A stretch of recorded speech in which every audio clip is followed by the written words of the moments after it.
Hi guys, আসসালামু আলাইকুম। তো অনেক দিন অসুস্থ থাকার পর বাসায় ফিরে আসলাম হসপিটাল থেকে আসার পর।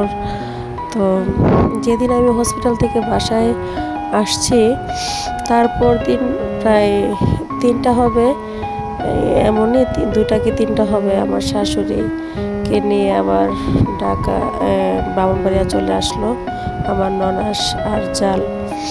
তো শাশুড়ি অসুস্থ হয়ে গেছে, তো ওনাকে 2-3 দিন রাখার পর ডাক্তার রিলিজ দিল বাসায় যাওয়ার জন্য। তো আমার শাশুড়ি যাইতেছে দিয়ে সিএনজি করে। তো সাথে আমার হাজব্যান্ড, আমার ননাস ছিল। তো আমার বাসুরের ছেলে আবার অভিমান করে চলে আসছে ব্রাহ্মণবাড়িয়া। তো ওকে নিয়ে আর আমার বাচ্চাদেরকে নিয়ে আমি যাচ্ছি ট্রেনে। সাথে অবশ্য সাপোর্ট করার মতো আমার মা ছিল। আমি অসুস্থ যেহেতু, আমি হয়তো বা আমার আম্মু না থাকলে যাইতাম না। তো আম্মু থাকাতে আমি একটু সাপোর্ট পাইলাম। তো গেলাম ওনার সাথে বের হয়ে। তো আমরা ট্রেনের জন্য দীর্ঘক্ষণ অপেক্ষা করা লাগছে না। আজকে অবশ্য জ্যামে পড়ে থাকার কারণে এসেই সাথে সাথে ট্রেন পেলাম।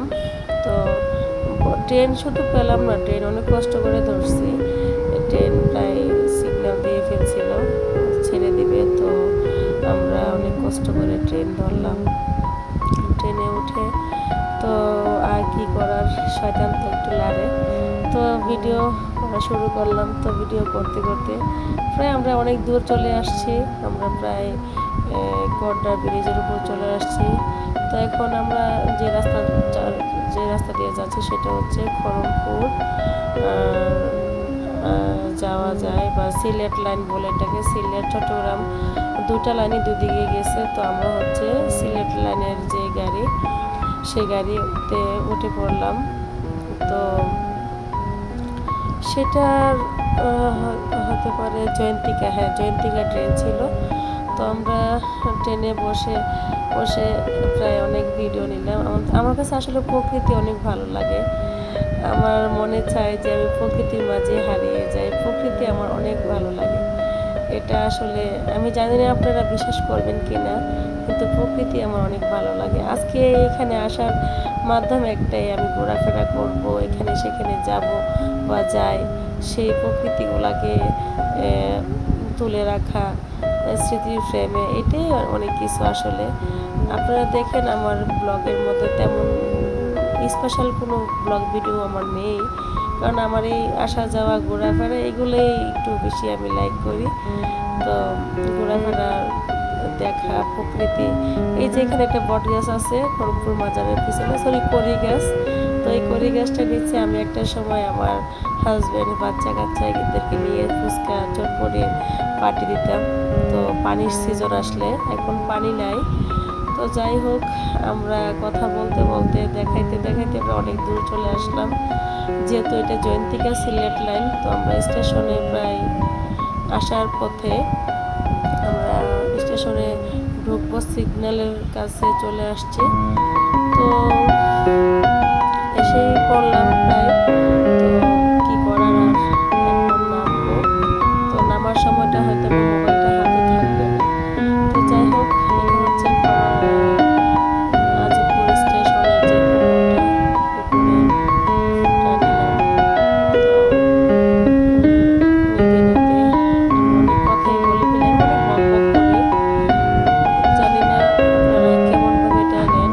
তো যাই হোক, সবশেষে আমার ছেলে, আমার ভাতিজা, তারা বলতেছে আম্মু আমরা রিস্কার সামনে বসবো। তো আমি নিলাম ছেলেকে। ছেলের নাম হচ্ছে আবু আদম, আর মোহাম্মদ ভাতিজা, ওকে সামনে বসাইলাম। তো যেতে যেতে হঠাৎ পড়লো আজিমপুর একটা মাদ্রাসা আছে, মাদ্রাসার পাশেই মসজিদ। তো মাদ্রাসাটা হচ্ছে হাফজে মাদ্রাসা। তো যেতে যেতে তালের বিষয়টা, আসলে তাল এখনো খাইনি। যদি আমার ভিউয়ার্স কেউ কাছে থাকেন তাহলে আমার জন্য তাল নিয়ে আসবেন। তালটা দেখে ক্যামেরাটা ফিরালাম, কারণ খেতে পারি আর না পারি, ক্যামেরা বন্দি করতে তো পারলাম। যাই হোক, তো যেতে যেতে আমি আমার শ্বশুর বাড়ির রাস্তা, এটা হচ্ছে আখাউড়া যাওয়ার যে রাস্তাটা এটা হচ্ছে আমরা যাচ্ছি। তো আখাউড়া যেতে যেতে বাড়িতে যেতে যেতে তো অনেক কথাই বলে ফেললাম। তো এখানে হচ্ছে আমরা চলে আসছি বাড়ির সামনে।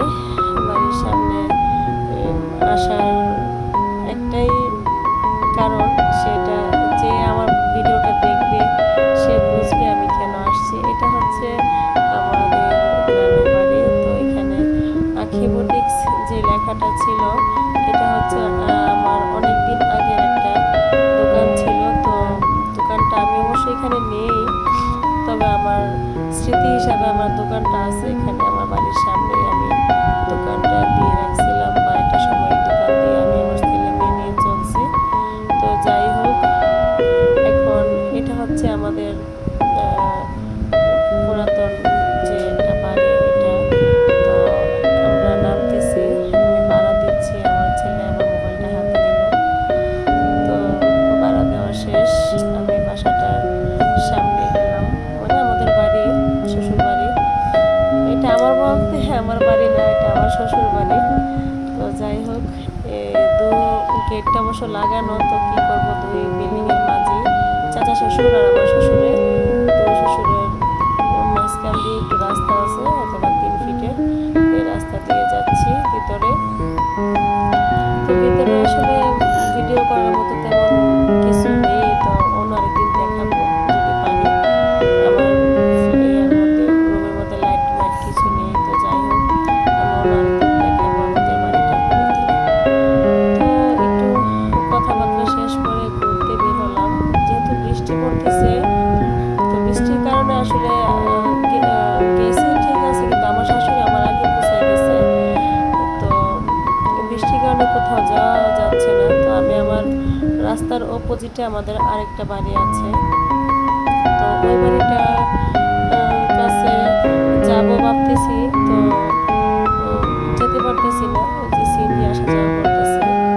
তো এই আর কি, তারপর আর কি করবো, দাঁড়িয়ে আছি, অপেক্ষা করতেছি। তো আসলে গ্রামের বাড়ি থাকা বা যাওয়ার মজাই আলাদা। তো এটা আমার ফ্রেন্ডের বাসা, সে অবশ্য জানে না আমি যে যাবো।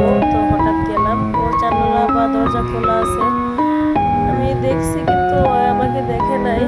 তো যাই হোক, আমি আমাদের রাস্তার অপোজিটে একটা বাড়ি আছে আমাদের, তো শ্বশুর বাড়ি। তো ওইটার মধ্যে অবশ্য বাড়ি ছিল আগে। তো একটা সময় বৃষ্টি বা ঝড় তুফান হওয়ার পর কোঠার ঘর ছিল, এগুলা ভেঙে গেছে। তো এগুলা ভাঙচুর করে ফেলে দিয়ে আবার বাসুর আবার এটার মধ্যে গ্যারেজ করছে আর কি। তো যাই হোক, যে কোনো একটা কাজে লেগে আছে। তো এটা আমাদের যে বাড়ির মধ্যে যে কাঁঠাল গাছ, এই গাছের কাঁঠাল অবশ্য অনেক চাওলা থাকে। তো চাওলা অনেককে জানি না আমার বাসাগুলো কেউ বুঝে কিনা। তো চাওলা বলতে অনেক শক্ত থাকে, এটা খেতে অনেক ভালো লাগে। যাই হোক, এখন আসলাম, আসলে ফুল দেখলে আমার হুঁশ থাকে না, ফুল আমার ছুঁতেই হবে। আমি ফুল পাড়া এত বেশি একটা পছন্দ করি না। তো ফুল দেখতে খুব ভালো লাগে, ফুল ছুঁতে ভালো লাগে। তো যাই হোক, আমি সব শেষে দেখতে তো পাচ্ছি যে বৃষ্টির কারণে আসলে ফুলটা পর্যন্ত ভিজে আছে বৃষ্টি। তো আমি ফুল গাছ ছুঁতে গিয়ে হয়তো আমার মোবাইলটা উঠে গিয়েছিল, এই জন্য ক্যামেরাটা উল্টা হয়েছে। যাই হোক ভিউয়ার্স, এটা একটু ভালো চোখে দেখবেন। আমার হাতে স্ট্যান্ড ছিল না, আমি জাস্ট মোবাইল দিয়ে হয়তো বা ভিডিওটা নিয়েছি বা কোনোভাবে উঠে গেছে। তো কাঁঠাল গাছের কাঁঠালগুলো, এটা হচ্ছে আমার একটা ভাইয়ার চাচা শ্বশুরের গাছ। এই গাছটার থেকে একটা ফুটেজ নিলাম। যাই হোক, সবশেষে আমরা স্টেশনে এসে পড়লাম। আবার আজবপুর থেকে আমরা ব্যাগ দেব ব্রাহ্মণবাড়িয়া। তো একটু হাঁটাহাঁটি করলাম, ঘোরাফেরা করলাম। ট্রেনে আসতে আসতে প্রায় লেগেছে 20-25 মিনিট লেগেছে। আমরা 20-25 মিনিট একটু ছবি নিলাম, একটু ফুটেজ নিলাম। আসলে এই দৃশ্যগুলা মানে চোখে লাগার মতো দৃশ্যগুলো। আমি জানি না আমার এই ভয়েসটা কে কোথা থেকে দেখবে বা দেখতেছে, তবে আসলে এই ফুটেজ